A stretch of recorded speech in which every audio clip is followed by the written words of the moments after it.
Hello everyone, thank you so much for joining me on Blue Monday. I'm Masego Tobecha and I'm so excited about today's message. I am reading from Acts chapter 28 from verse 3 to verse 6. But when Paul had gathered a bundle of sticks and laid them on the fire, a viper came out because of the heat and fastened on his hand. So when the natives saw the creature hanging from his hand, they said to one another, "No doubt this man is a murderer, whom, though he has escaped the sea, yet justice does not allow to live." But he shook off the creature into the fire and suffered no harm. However, they were expecting that he would swell up or suddenly fall down dead, but after they had looked for a long time and saw no harm come to him, they changed their minds and said that he was a god. What a beautiful and powerful passage. So Paul gets bitten by a poisonous snake, and he just shakes it off like nothing and just carries on with his business. And when you read down to verse 8, read the whole chapter for yourself. It's a beautiful story. But when you read down to verse 8, it talks about how Publius' father was sick, and it was Paul who laid his hands on him to heal him. So the very same hands that were attacked by a poisonous snake are now used to save a man's life. Powerful.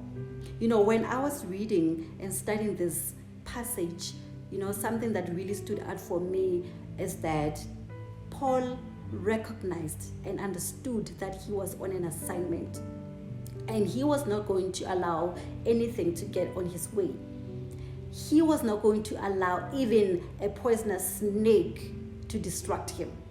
He knew that he was on an assignment, and he had his eyes on it. He knew that there was a calling over his life. He knew that there were great works that he was supposed to do, and he was not going to allow even a snake to distract him.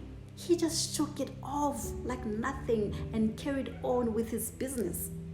Today I want to use this passage to encourage you, to motivate you to look back and reflect on your year, just this year alone.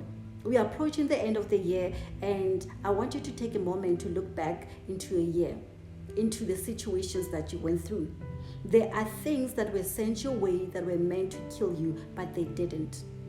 There are situations that were supposed to drown you, but you came out of them.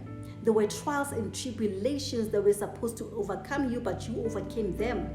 There were weapons that were formed against you, but they did not prosper.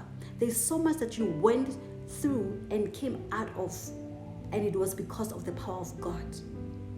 This is the moment for you to give honor, glory, and all the adoration unto the name of God. For he has taken you out of so much, just this year alone. He has delivered you from the depression. He has delivered you from the addiction. He has taken you out of the darkest pits of your life that you had no idea of how you were going to get out of. So he deserves the glory. He deserves the honor. He deserves the praise. There are people on the sideline, just like the natives were standing back and watching to see if Paul was going to fall down and die. There are people who have been standing on the sideline watching you and counting down months, weeks, days of when it's going to be the end of you, and they are in awe of how you are still standing. They are in shock of how you went through everything that was sent your way, and you are still unshaken. You are still standing strong. You are still carrying on and keeping on and going stronger and stronger.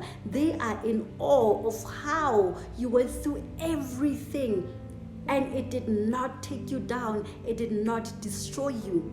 It is time to let those people know that it has always been the power of God, that you are still going on and carrying on like nothing happened because of the power of God over your life. We need to give credit where it's due. We need to give honor and glory where it's due. And only God deserves the honor, the praise, and the worship for everything that He has taken us out of. He has delivered you from so much. You have got to take a moment to thank Him. Thank Him for everything that He has done. Take no credit of the things that you went through. You did not take yourself out of them. You did not pull yourself out of that dark pit. He did. And if He did not, what could have happened to you? If He did not show up, what could have happened to you? Give credit where it's due. You are where you are today because of the power of God, because of His holy hand over your life. He is the one who has delivered you, who has saved you, who has kept you, who carries you, who sustains you. Just take a moment to give Him the honor, the praise, and the worship that only He deserves. So this is my message for you today, just to encourage you. I hope that the message, rests upon your spirit and you carry it and it begins to do a transformation within you. Please do like, comment, share the video with anyone you believe this message will be able to transform their lives in a positive way. God is love and love is peace.